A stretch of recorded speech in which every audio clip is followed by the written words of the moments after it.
There's a moment, just before the water touches your feet, when the ocean feels endless and unknowable. The sand beneath is firm but shifting, and the horizon stretches wide, meeting the sky in a line that seems to vanish in the distance. The waves roll in steadily, not with force, but with a rhythm that feels older than any memory. In that moment, it is easy to sense the vastness beyond, the quiet depth where light begins to fade and the familiar world falls away. The shore has always been a boundary. It is where land and life meet the unknown. For humans observing from that edge, there is both comfort and unease. The immediate world, sand, shells, foamous, tangible, known, and safe. Beyond it lies the movement of currents, the shifting tides, and the darkened water that hides more than it reveals. Even the shallow edges of the ocean have been enough to inspire stories of things that cannot be seen, shapes that may exist beneath the waves, and creatures that slip quietly through the unseen. Standing at the water's edge has often brought a natural pause. The vastness invites thought, a sense of both smallness and connection. For centuries, this quiet reflection was the beginning of imagination. Sailors, wanderers, and coastal communities looked to the waves and wondered what might exist beyond the reach of sight. The fear of the unknown was not just fear of danger, but a recognition of incompleteness, an understanding that life, even in its familiar forms, is accompanied by mystery. The ocean, in this sense, has always been a mirror to human curiosity. Its surface may be calm or restless, bright in the morning sun, or dark beneath the clouded sky. Yet the deeper water remains untouched by easy perception. Even before the age of exploration, humans sensed that beneath the waves was a world that could not be fully mapped or measured. Shadows and forms glimpsed through shifting water, sudden movement just below the surface, and the way light faded with depth, all of it suggested a presence that was larger and stranger than the everyday. And for thousands of years, we have filled that unknowable space with stories. In coastal villages, fishermen spoke of shadows that moved faster than any known fish. In old maritime texts, there are accounts of shapes that stretched beyond imagination, glimpsed briefly before disappearing into darkness. Even the rhythm of the waves became part of the narrative. The swell could suggest a hidden body rising and falling, a silent giant that never fully appeared. The shore is where these reflections begin, where observation meets imagination, and where the ocean becomes not just water, but a vast canvas for thought.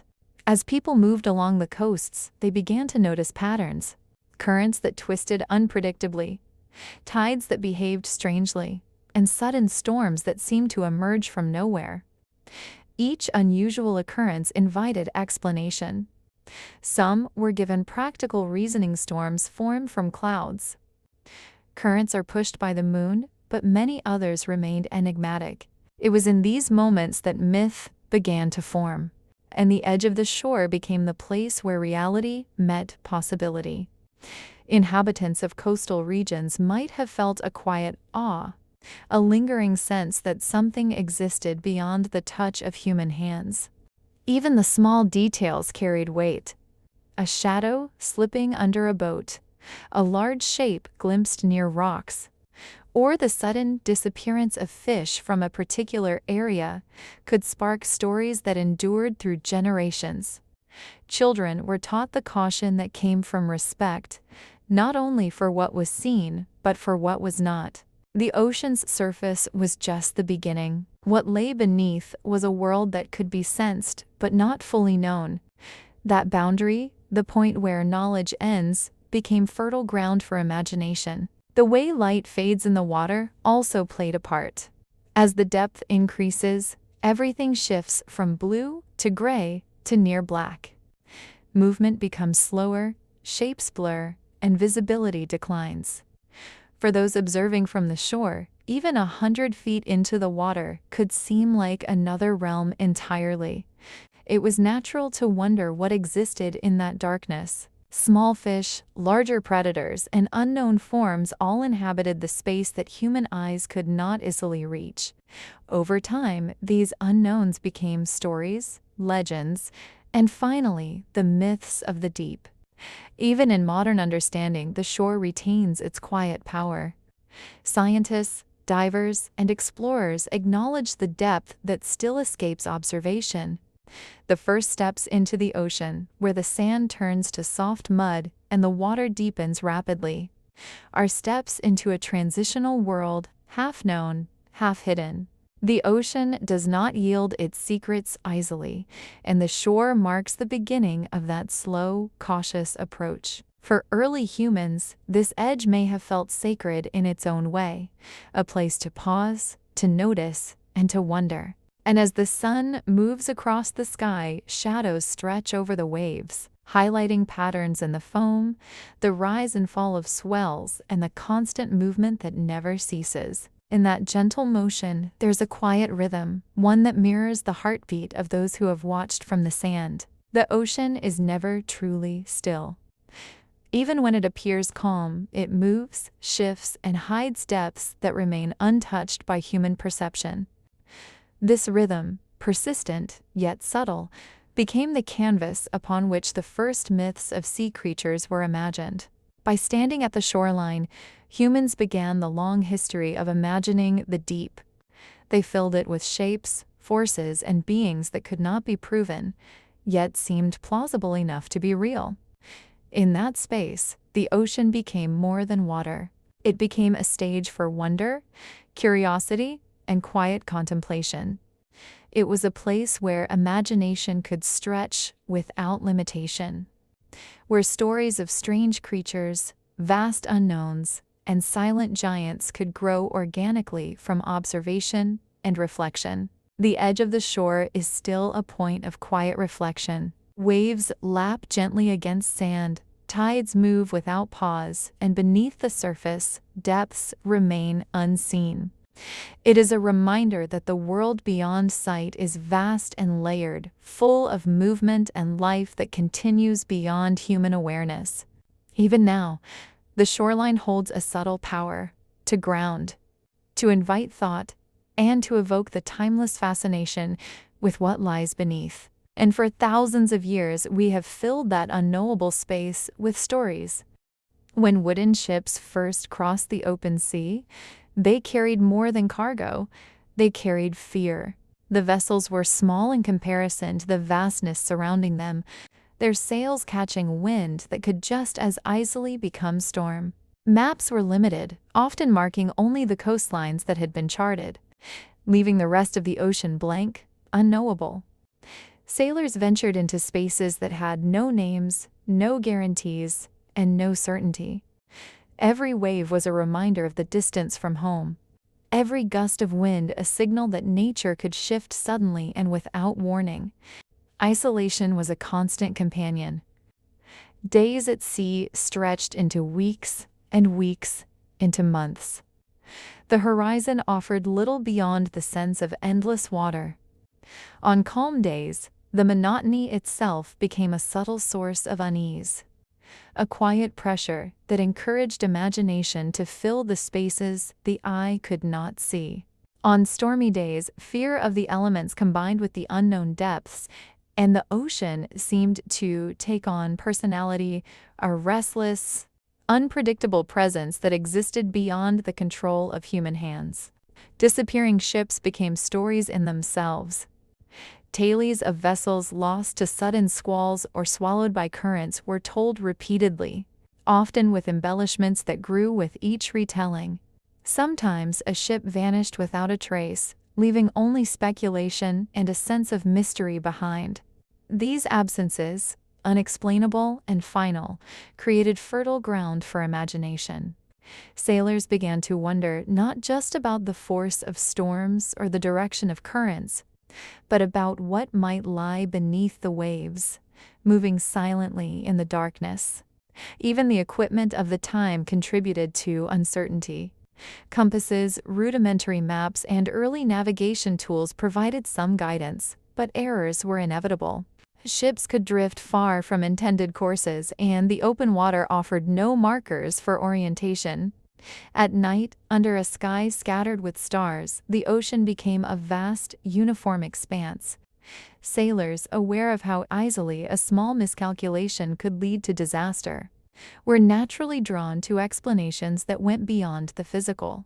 The imagination began to populate the dark waters with creatures and forms that reflected both awe and caution. Storms were particularly influential in shaping these stories. Waves could rise higher than the masts, winds could tear sails apart, and lightning could cut across the sky with blinding intensity. In these moments, it was easy to imagine forces beneath the surface, shaping the ocean in ways beyond human perception.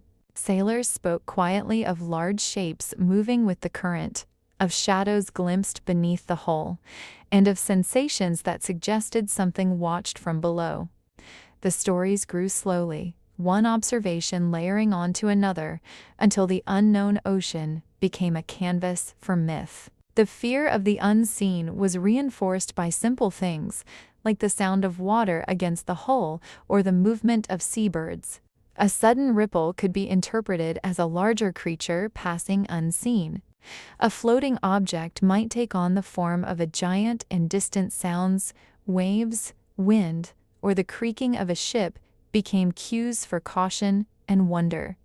Every observation, no matter how ordinary, could spark stories that endured beyond the voyage itself. Maps of the time reflected these fears subtly.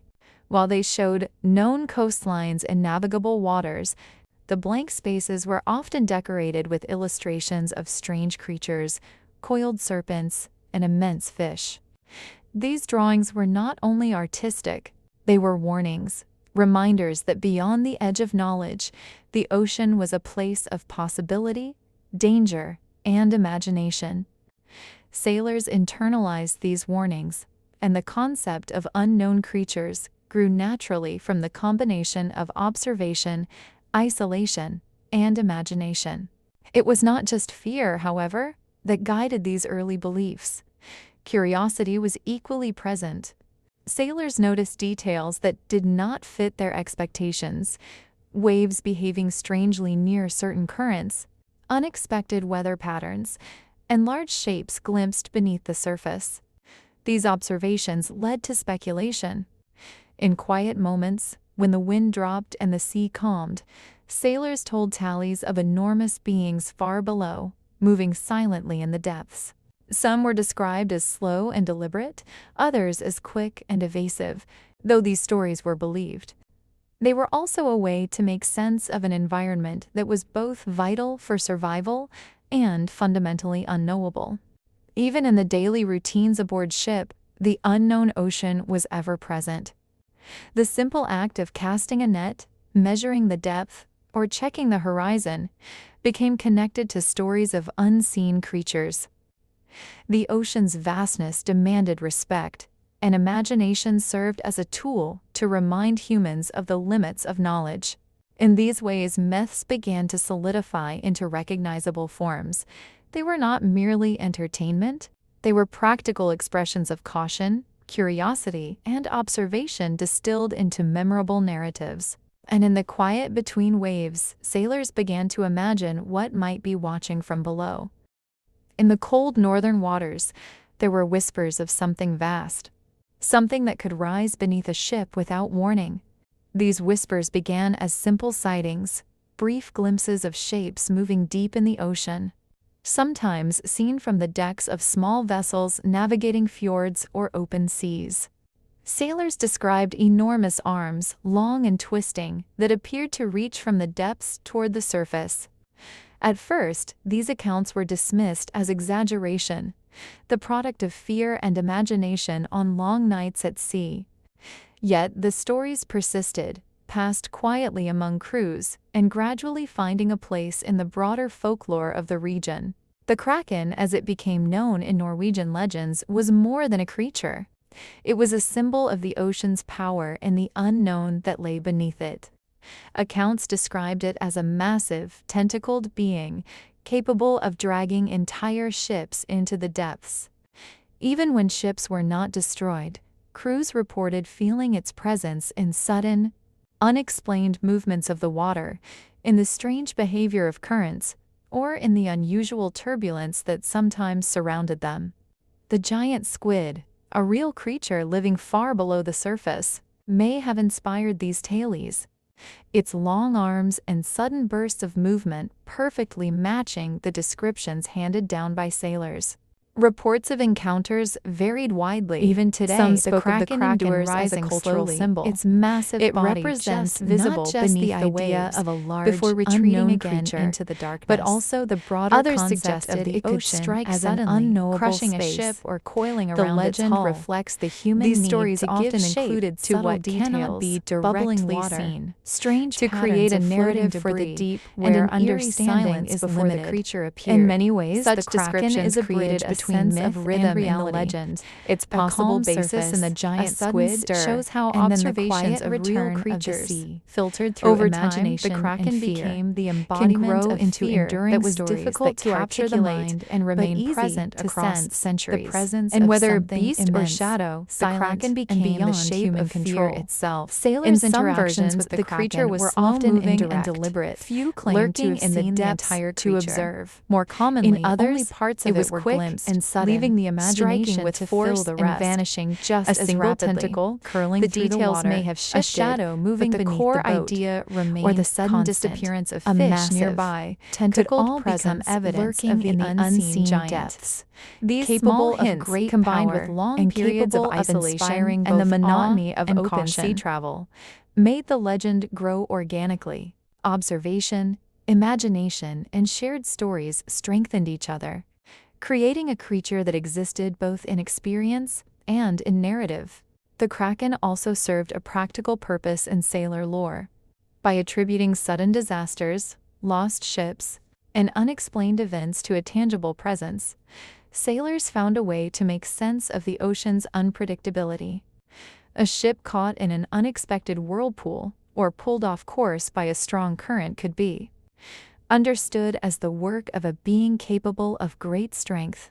In this way, the legend functioned as a form of explanation for events that would otherwise remain frustratingly mysterious. While modern understanding attributes these occurrences to natural phenomena, the story of the Kraken allowed past observers to articulate what they could not otherwise describe. Legends of the Kraken were not confined to Norway. Tallies of similar creatures spread across northern Europe, where seafarers traded stories at ports and harbors. Accounts varied slightly with each telling, reflecting the local environment and the particular fears of each crew. Long before submarines, people imagined long, coiling shapes beneath the waves. Stories of sea serpents appear in many cultures, each shaped by the local environment, the creatures observed, and the imagination of those who spent time near the water. In Europe, Tallis spoke of immense serpents moving through coastal waters and rivers, their long bodies rising above the surface in smooth, undulating curves. Witnesses often described a movement that was both graceful and commanding, leaving the observer with a sense of awe rather than immediate danger. In East Asia, water dragons held a similar place in cultural imagination. These beings were often depicted as long and flexible, with serpentine bodies that moved through lakes, rivers, and oceans alike. Though the depictions were sometimes embellished with artistic elements, the essence of a long, flowing, powerful creature moving through water remained constant. These stories, like those in Europe, emerged from observations of natural phenomena, large fish, eels, or the movement of waves that could suggest hidden bodies beneath the surface. Over time, imagination and interpretation layered upon reality to create forms that were memorable and enduring. Indigenous peoples across coastal regions also told of serpentine sea monsters. These beings were tied closely to the environment and often represented forces of nature, as well as potential dangers in the water. The common thread among these tales was the long, coiling shape that suggested both movement and reach. A river or ocean could become alive in imagination, with patterns in currents, foam, and wave formation interpreted as evidence of creatures far larger than any human could fully comprehend. The repeated use of the serpent shape in stories is curious. Across distant regions, separated by thousands of miles, cultures independently described long, twisting creatures inhabiting the water. Some of this may be explained by observation, the shape of eels, large fish, or even the occasional whale partially surfacing can produce a visual suggestion of a long, flexible body. Another element is the psychology of pattern recognition. Humans are naturally inclined to interpret shapes and movements as living forms. When combined with the unknown of deep water, this tendency makes the sea an ideal place for serpentine creatures to emerge in narrative. Even within a single culture, descriptions of sea serpents could vary. Some were slow, deliberate, and peaceful, moving quietly through calm waters. Others were sudden, powerful, and disruptive, appearing only briefly before vanishing. In all cases, the sea serpent represented the larger idea of what was hidden below. Observers did not need to see the entire creature to sense its presence. A curling shadow, the ripple of a body too large for a known fish, or the shifting of surface water could all be interpreted as evidence of the unseen. Over time, these interpretations solidified into the familiar image of a coiled, undulating serpent moving beneath the waves. In addition to visual observation, sailors and coastal communities often connected these creatures to the behavior of the ocean itself. Currents that twisted unpredictably, waves that formed without apparent cause, or sudden changes in water temperature could all become associated with the movements of a great serpentine being. The narrative helped organize the chaos of the natural world, providing a way to explain events that were otherwise mysterious. By giving a shape to the unseen, these stories created a mental map of the ocean that was both imaginative and functional. The sea serpent also held symbolic meaning. It represented both power and distance, reminding those near the water that life beyond the shore was vast, flexible, and unpredictable. In this sense, the serpent was less a literal creature and more a personification of the ocean itself. Its twisting, coiling body echoed the movement of currents, the flow of tides, and the long reach of water across the landscape. Across cultures, the same imagery persisted because it captured something universal: the combination of beauty, power, and mystery that is inherent to the ocean. Even in times when exploration and science began to describe the creatures of the deep more accurately, the serpent endured. Reports of unusually long fish, eel-like creatures, and partially seen whales may have contributed to the myth, but the idea of the sea serpent continued to resonate. It embodied the tension between what could be known and what remained hidden, a constant reminder that beneath the waves, reality could still surprise, and the imagination could still take flight. Perhaps the serpent was simply the ocean, given a spine. Some sailors claimed the sea did not only roar, it sang. In quiet stretches of open water, when the wind softened and waves moved with gentle rhythm, stories arose of voices that carried across the surface. These were not ordinary sounds. They were described as clear and melodic, sometimes seeming to echo from below, sometimes as if drifting from the horizon. Over time, these tallies became associated with figures known as mermaids or sirens, creatures imagined to inhabit the waters, combining human-like form with aquatic features. Accounts varied depending on who told them. Some described mermaids as beautiful and mysterious, their presence subtle, almost ethereal. Others suggested more distant, shadowed figures glimpsed at the water's edge, sometimes mistaken for shapes of drifting debris or manatees partially submerged. Loneliness and isolation played a role in shaping these visions. For sailors far from home, Days and nights stretched into long stretches of monotony, and the human mind, tuned to notice patterns and meaning, sometimes interpreted movement and sound as living presence. Greek sirens were part of this pattern, though not in the dramatic mythological sense. The essential concept was similar, a being whose song carried across the water, drawing attention and curiosity. Sailors' stories emphasized the strangeness and beauty of these voices rather than danger or moral lesson. In the quiet hours of the night, a faint melody or distant echo could be enough to inspire a tale of a creature moving silently through the water. Unseen, but perceptible. Many sightings had practical explanations. Large aquatic animals, such as manatees or dugongs, could be mistaken for human-like forms in dim light or from a distance. Currents and waves could reflect sounds unpredictably, carrying them across miles of open water. Even the interplay of wind and water could create melodic tones, subtle enough to suggest the presence of song. Yet even as these explanations became more widely understood, the stories continued, shaped as much by imagination and tradition as by observation. Mermaids and sirens, like other creatures of the sea, were a way to articulate what was both visible and invisible.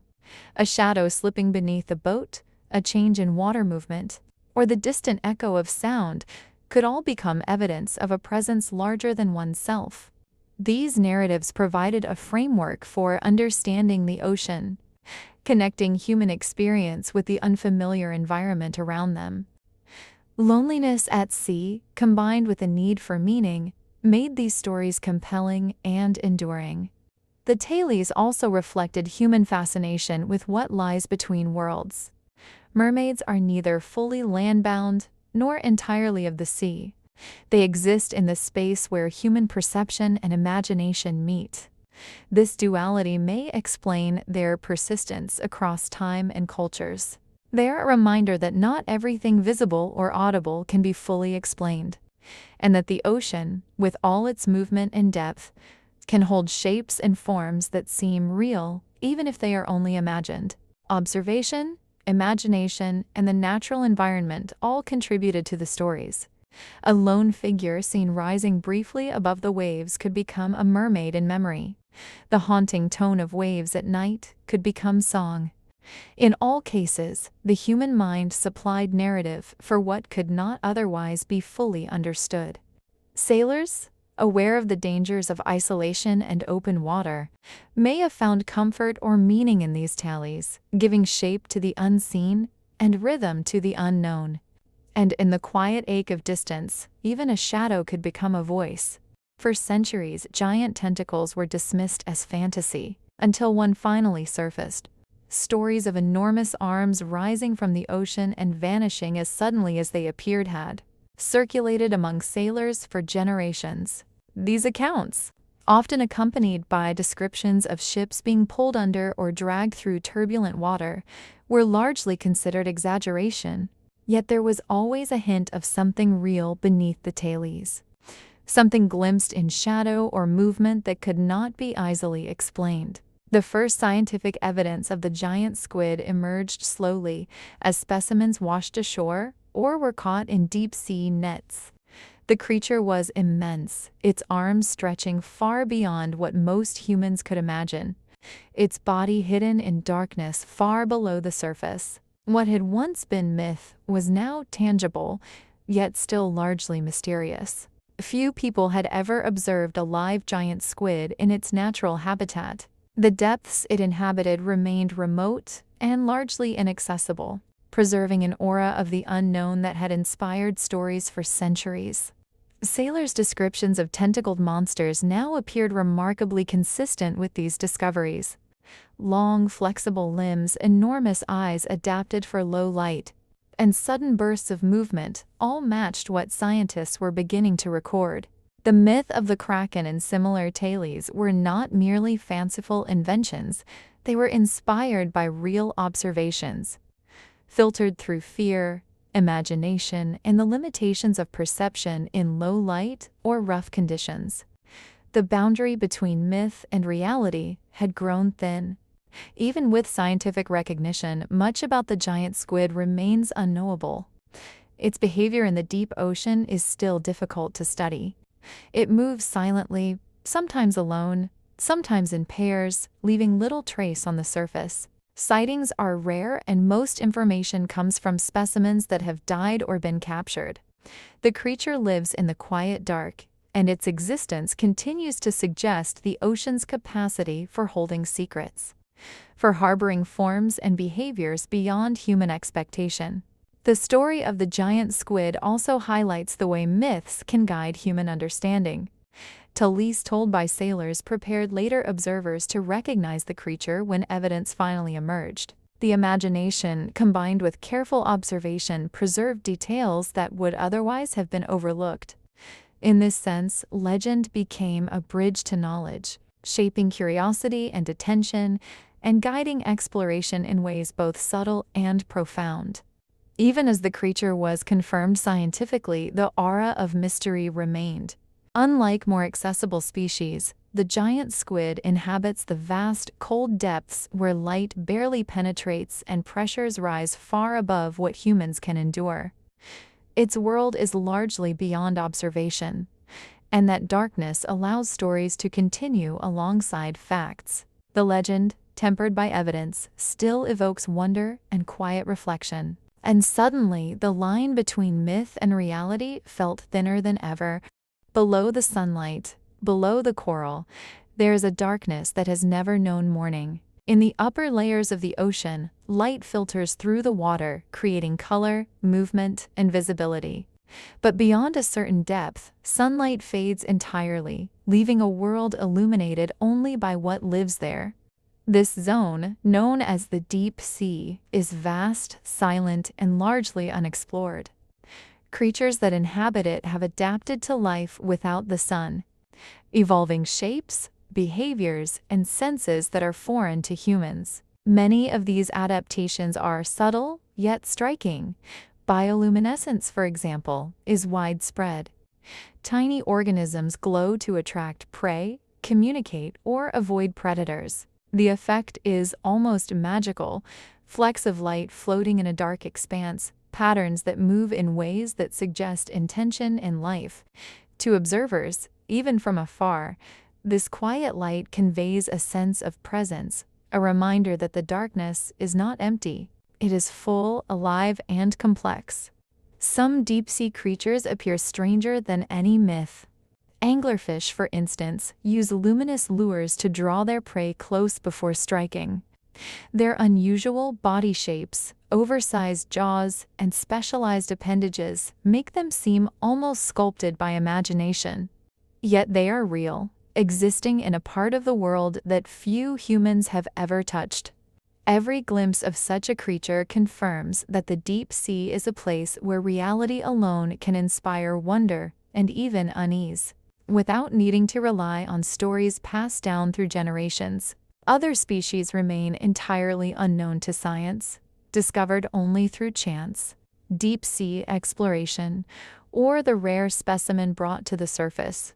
Each discovery reminds humans that even now, the ocean is far larger and more mysterious than any single mind can comprehend. Strange forms drift in the currents, move through unlit spaces, and interact in ways still invisible to observers. These patterns, when glimpsed, suggest complex ecosystems that operate under conditions completely unlike those on land or in shallow waters.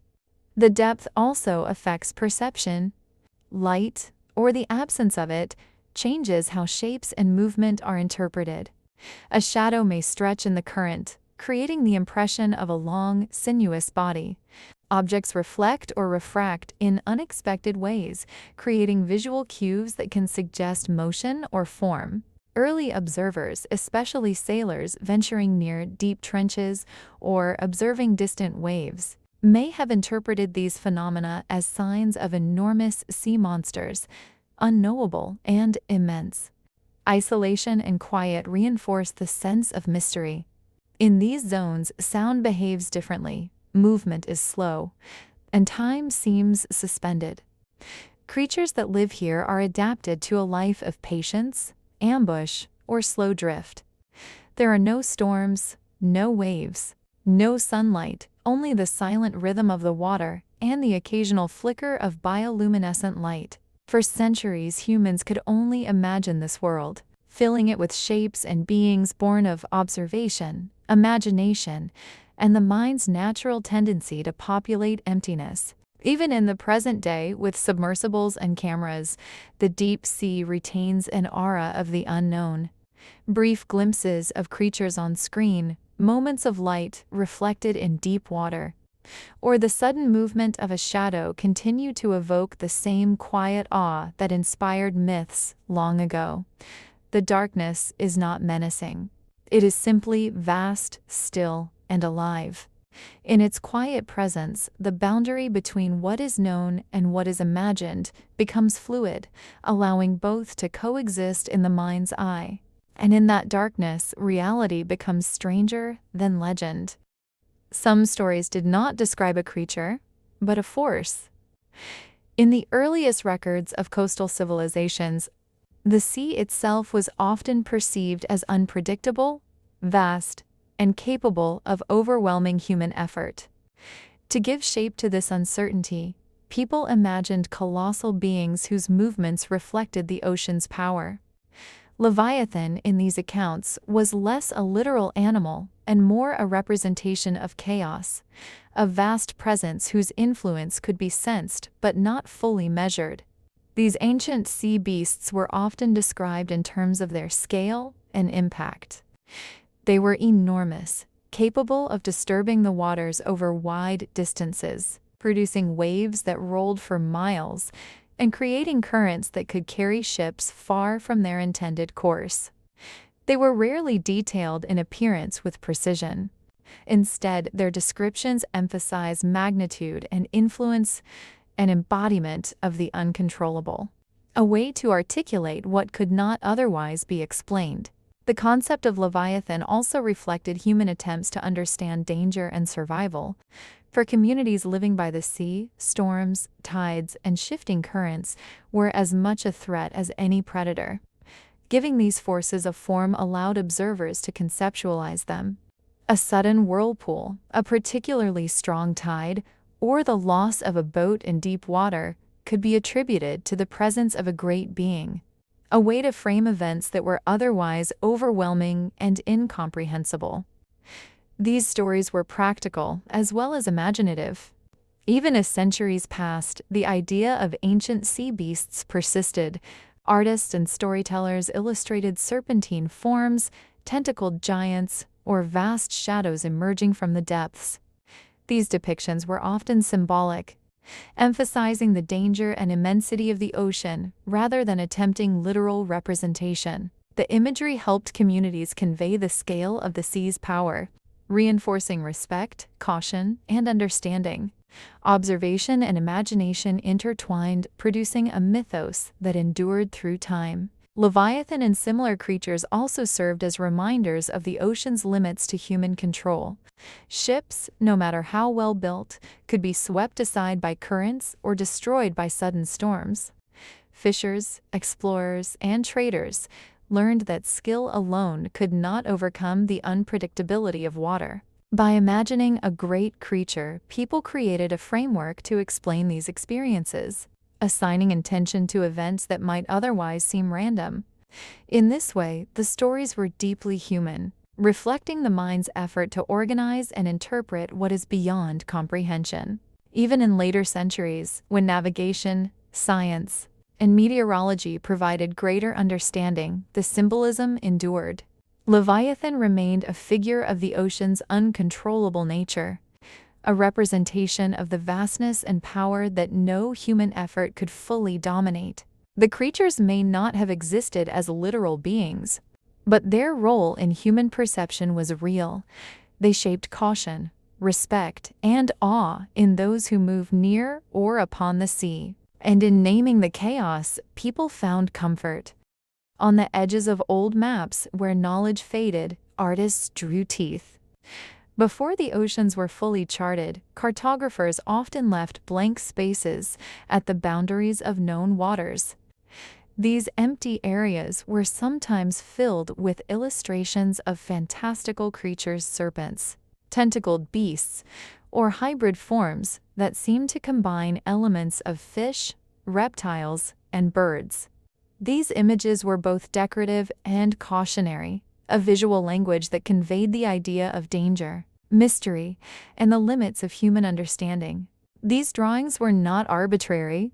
Each element often reflected sailors' stories, coastal legends, and reports from distant ports. A tentacle emerging from a wave might echo a tale of a giant squid. A long, coiled body stretching across a map could represent serpentine shapes glimpsed by fishermen. Even exaggerated features like enormous teeth or wings served to emphasize the unknown. The blank spaces of the ocean became a canvas for imagination, merging observation, rumor, and artistic license into a single representation. Here, be dragons as a phrase became symbolic rather than literal. It marked areas that were unmapped, untested, and unpredictable. Sailors understood that beyond the familiar, the sea could be unforgiving, and maps offered warnings as well as guidance. The monsters were reminders that human knowledge had limits and that the ocean was larger, more complex, and more mysterious than could be fully captured on paper. These illustrations reinforced both caution and curiosity, blending practical navigation with cultural storytelling. Even the style of depiction mattered. Artists used sweeping lines to suggest movement, curling forms to imply reach, and exaggerated proportions to emphasize power. Maps from different regions carried unique interpretations. Northern European maps often showed tentacled or serpent-like monsters. Mediterranean maps might include hybrid beasts inspired by encounters with unusual sea life or travelers' tales. In each case, the combination of observation and imagination produced images that were memorable and evocative, giving personality to spaces that remained physically unreachable. Cartography itself became a reflection of human thought. By adding monsters and fantastical creatures, mapmakers acknowledged the limitations of what could be known while offering a narrative for the unexplored. The illustrations also served as tools for storytelling, a way to communicate danger, wonder, and possibility to those who might navigate the waters. In this way, maps became more than instruments of navigation. They became a bridge between reality and imagination, between the observable and the unseen. These representations endured in cultural memory. Even when maps were later refined and the monsters disappeared, the stories associated with those blank spaces persisted. The idea that the ocean might hide enormous, unknown beings remained compelling, rooted in centuries of observation, speculation, and shared human experience. The interplay of art, legend, and exploration allowed these monsters to take on a life of their own, leaving an imprint that extended far beyond the page. Where the world ended, imagination began. Sometimes the sea did not need a monster. It could become one. In areas where currents converged, powerful whirlpools could form, spinning water in seemingly endless circles. To sailors without modern understanding, these vortices were both frightening and mesmerizing. Ships could be caught unexpectedly, their movement slowed or diverted, and the water itself seemed to have intention. The natural physics of the ocean, with its complex interactions of tides, wind, and topography, created patterns that inspired stories of living seas. The maelstrom became one of the most famous examples of this phenomenon. Along certain coasts, whirlpools were regular enough to be observed repeatedly, but their scale and power could still surprise. Reports spoke of water spiraling downward, drawing in debris and small vessels. These accounts, passed along by sailors and local inhabitants, became the basis for tallies of oceanic giants, creatures with immense strength, or seas with consciousness. Even when understood scientifically, the movements of water retained a quality that seemed alive, responding to conditions in ways that were both predictable and surprising. The ocean's hunger, as it was sometimes described in myth, reflected a human attempt to give narrative to natural processes. Rapid currents, sudden eddies, and hidden rocks could all produce effects that were difficult to anticipate. Sailors interpreted these occurrences through stories, giving agency to the water itself. In doing so, they created a framework for understanding risk, preparing themselves for potential hazards while weaving imagination into observation. Each whirlpool or sudden shift in the sea became part of a larger narrative, connecting natural phenomena to human perception. Even in areas without constant whirlpools, the movement of water inspired imagination.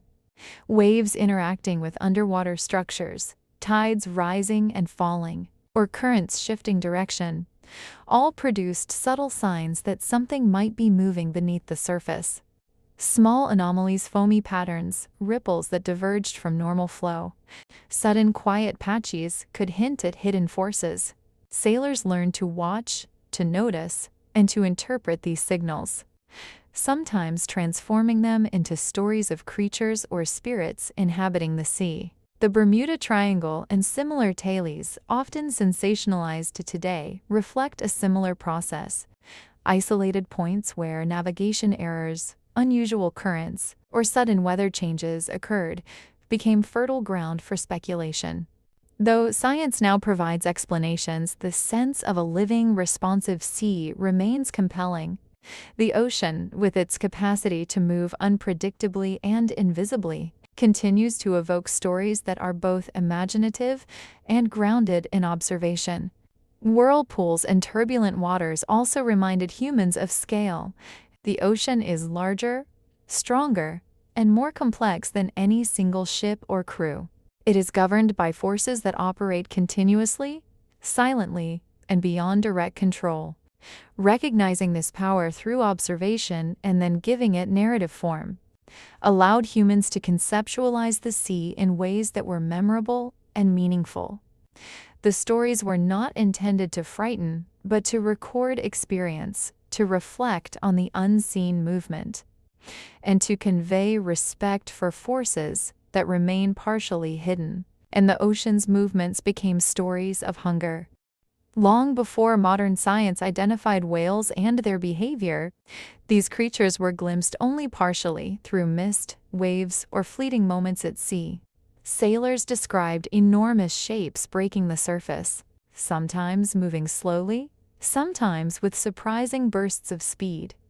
From a distance, a whale could be mistaken for a moving island, a serpentine form, or even the shadow of a monster stretching across the water. Early accounts were often dramatic, though not in the sense of deliberate storytelling. A whale's body is immense, and its movement through the water is powerful. When seen in partial glimpses, its size could be difficult to comprehend. A rolling back, the sudden rise of a fluke, or a series of surfacing blows could be interpreted as the actions of a creature with intention and awareness, shaping waves and currents around it.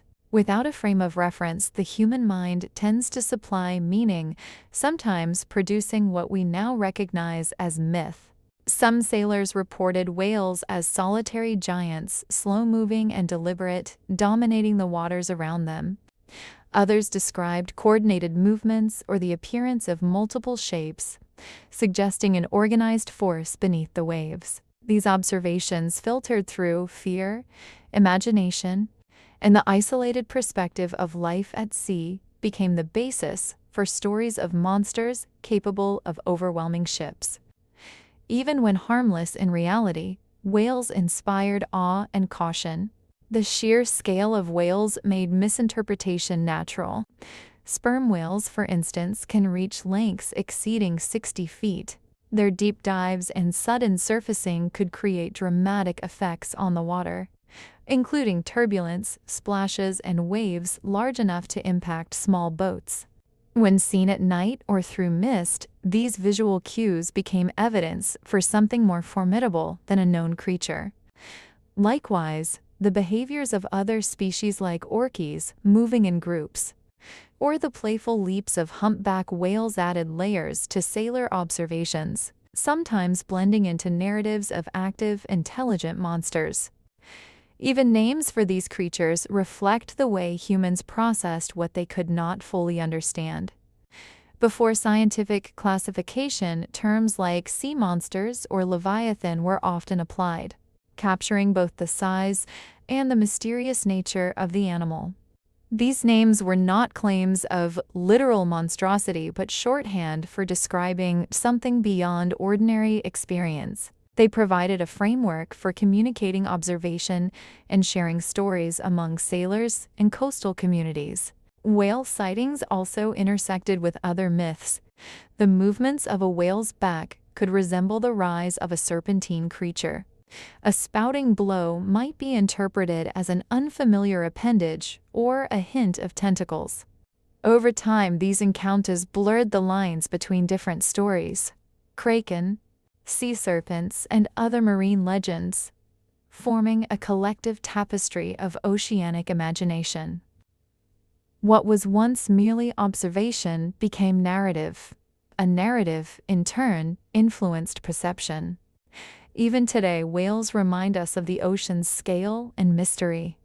Seeing one in its natural environment can inspire awe, reflection, and an understanding of how early sailors interpreted the deep. Their presence is a quiet echo of the legends they inspired, bridging fact and story, observation and imagination. The unknown behaviors of these enormous beings, from their deep dives to their elusive movement patterns, continue to reinforce the ocean as a place where reality can appear as extraordinary as myth. What we now call whale was once called monster. The mind does not like emptiness. In the vast open spaces of the ocean, where visibility is limited and the depth stretches beyond comprehension, humans instinctively seek patterns, meaning, and presence. A ripple in the water, a shifting shadow, or the flash of a bioluminescent glow is enough to trigger recognition. The mind attempts to assign shape, to construct an identity for what it observes, filling gaps with something tangible, often something imagined, but coherent enough to explain the unknown. Fear plays a subtle, guiding role in this process. It is not always conscious terror, but a quiet caution that heightens attention. In a world where misjudging a situation could threaten survival, imagining a creature in the water, be it tentacled, serpentine, or immense, serves as a protective measure.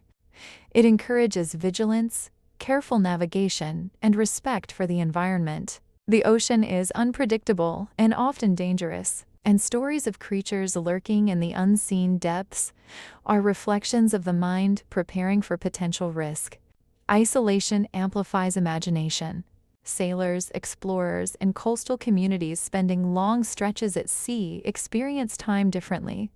Days blend into nights, horizons stretch endlessly, and the monotony is punctuated by sudden disturbances, a splash, a wave, or a shifting current. In this context, the human mind begins to narrate the environment, to give story to what is noticed. A faint shape under the water becomes a creature, and a brief sound becomes a song, a warning, or a sign. The ocean's emptiness becomes a canvas for imagination, a place where patterns are woven into myths and legends. Pattern recognition is another key factor. Humans naturally perceive familiar shapes in ambiguous stimuli, a tendency known as pareidolia. In the open ocean, where shadows move and light shifts, this cognitive process encourages seeing tentacles, long bodies, or glowing eyes where none exist. It is a mental tool that allows for interpretation of incomplete information, creating a bridge between the known and the unknown. Over time, repeated sightings of similar patterns are passed along as consistent stories, reinforcing myths that span generations. The creation of sea creatures also reflects the need for narrative structure. Myths provide a framework for understanding the world and organizing knowledge. Sailors and coastal communities relied on storytelling to encode lessons, experiences, and warnings. Tallies of the Kraken, serpents, mermaids, and whales were not mere fantasy. They were observations interpreted through imagination and shared as communal knowledge. These narratives allowed humans to convey information about currents, storms, and dangers in ways that were memorable, understandable, and even comforting. Even when evidence later clarified the real nature of the creatures, the stories endured. Legends of massive tentacles or singing mermaids continued to fascinate because they were rooted in fundamental human perception. They remind us that observation is always filtered through thought, emotion, and context. The ocean does not reveal itself fully. Its depth, scale, and hidden life remain only partially understood. By inventing creatures, humans bridge that gap, connecting what can be known with what can only be imagined. So it fills the dark with shape. The ocean has always resembled the human mind. Its surface can appear calm, even inviting, while beneath lies complexity, depth, and motion that are invisible at first glance. Just as thoughts and emotions can shift beneath a composed exterior, the ocean holds layers that are rarely fully observed. Ripples, currents, and hidden creatures all contribute to a world that is rich, dynamic, and largely mysterious. Like the mind, the ocean has layers of activity. The surface may show gentle waves or reflective stillness, masking the movement of currents, unseen organisms, or shifting thermal layers. In the same way, human consciousness often presents an outward calm while thought and feeling swirl beneath. Stories of sea creatures, both mythical and real, are reflections of this duality. The creatures may be imagined or observed, but they always point to something deeper, a recognition of what is hidden, vast, or inaccessible. The comparison extends to perception and interpretation. Just as humans project meaning onto ambiguous events in the mind, sailors and observers have historically projected meaning onto the movements of water. A sudden shadow, a distant shape, or a fleeting sound becomes something larger, something significant. In this way, the ocean and the human mind are mirrors, both spaces where patterns are sought, stories are formed, and unknowns are given shape. Even the quiet moments reinforce this parallel. Calm waters at dawn, or the steady rhythm of waves at night, create a space for reflection. Observers can notice small movements, the flicker of a bioluminescent organism, the gentle sway of plankton, the distant silhouette of a whale. These details are subtle but revealing, suggesting that even the largest, most seemingly unchanging bodies have life and complexity beneath the surface. The mind functions similarly, full of subtle activity, patterns, and connections that are not always immediately visible. This perspective also helps explain the endurance of myths. Human fascination with the ocean is not only about the physical world, but also about self-reflection. Myths of sea serpents, mermaids, and giant squids resonate because they echo internal experiences, fear, wonder, and imagination. The stories are compelling precisely because the unknown of the sea parallels the unknown of human thought. Each wave, shadow, and ripple is a reminder of the connection between external mystery and internal exploration. Calmness above the surface does not mean emptiness below. Observers and storytellers have long recognized that the ocean's quiet moments are punctuated by hidden activity, just as human consciousness carries undercurrents beneath moments of stillness. Legends arise from this subtle tension, reflecting both the real and imagined. Through these stories, humans have found a way to contemplate depth, complexity, and the balance between clarity and mystery. Calm above, mysterious below. Even now, we have explored less of the ocean than the surface of the moon. Despite centuries of navigation, observation, and scientific advancement, vast portions of the sea remain untouched. Deep trenches, isolated basins, and open stretches far from land harbor environments that are still largely unknown. In these regions, creatures may drift, hunt, and interact in ways that no human has observed. The unknown remains immense, a quiet reminder of how small human understanding is in comparison to the ocean's scale. New species continue to be discovered regularly.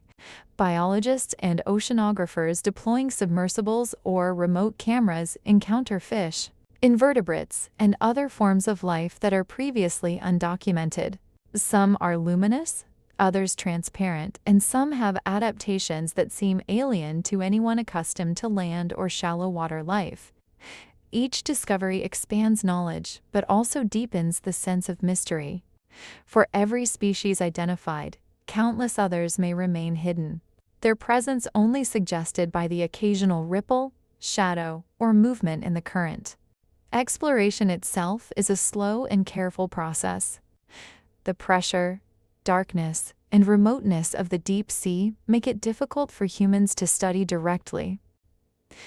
Even with modern technology, observation is limited by time, accessibility, and the ability to preserve fragile organisms. This scarcity of information creates space for imagination to fill gaps. Telesia of massive or unusual sea creatures, once relegated to myth, coexist alongside scientific discovery. Both serve as reminders that the ocean is a realm where observation and imagination meet, a place where the unknown is not threatening but quietly compelling. The incompleteness of our knowledge also encourages humility. For centuries, humans believed the ocean to be fully mapped, understood, and populated only by known species. Each new expedition has demonstrated otherwise, revealing ecosystems that function in darkness, isolated currents, or extreme pressure. The ocean is not passive. It has its own rhythms, cycles, and networks that are largely invisible. Respect for these patterns has always been part of human interaction with the sea, whether expressed through myth, careful navigation, or scientific study. Even without direct observation, clues about the unknown persist. Unusual sonar readings, intermittent sightings, and occasional strandings suggest life forms yet unseen. These phenomena remind humans that the ocean is not a static place, but a dynamic, living system with secrets still waiting to be uncovered. Just as legends once guided sailors, modern curiosity drives scientists and explorers, bridging imagination and fact in a continuing dialogue with the deep. And perhaps the greatest mysteries are still waiting. Far below the surface, in waters untouched by light, a quiet world drifts in slow motion.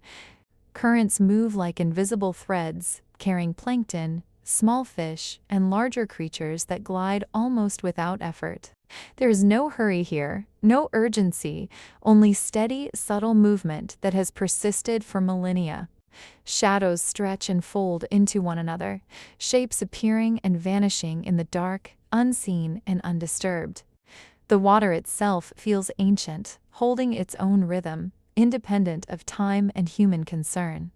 The deep sea is not silent in the way the surface can be, but its sounds are muted, almost imperceptible.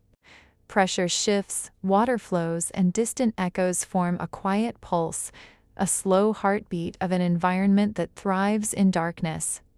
Here, life exists in forms and patterns that do not rely on light, on immediate visibility, or on the drama of the surface world. Creatures move with purpose, each interaction part of a balance that has evolved over millions of years. In this quiet depth, movement becomes meditative. Currents fold gently over ridges and valleys of the ocean floor. Sediment drifts downward, carried by the invisible hand of the water itself. Small bioluminescent flickers illuminate fleeting shapes, a soft glow revealing outlines for only a moment before they disappear. Each flicker is a reminder of life persisting, hidden yet constant, thriving in a realm removed from human perception. It is a world that continues its patterns without interruption. A slow and steady presence that inspires reflection in its own subtle way. The absence of light does not equate to emptiness. Shadows form, shift, and stretch, suggesting movement without revealing detail. Shapes appear and vanish in gentle rhythm, encouraging observation without urgency. Here, curiosity is quiet, careful, and patient. Nothing demands attention beyond the natural cadence of the water. There is an intimacy in this unseen world, a sense that life and motion persist, not for spectacle, but simply because they are. Even the concept of size or scale changes in the deep. A creature may be enormous, yet it drifts slowly, almost invisible, a mere ripple in the vast darkness. Another may be small, yet its light or motion carries across unexpected distances.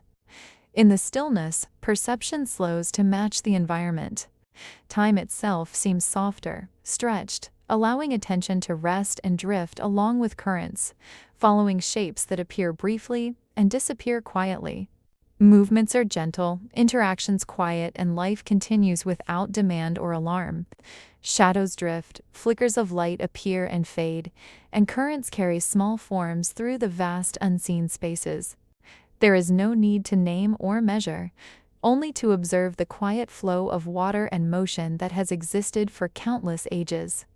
Presence alone is enough, a reminder that life continues in ways both simple and profound. And the ocean goes on, holding all its mysteries in silence.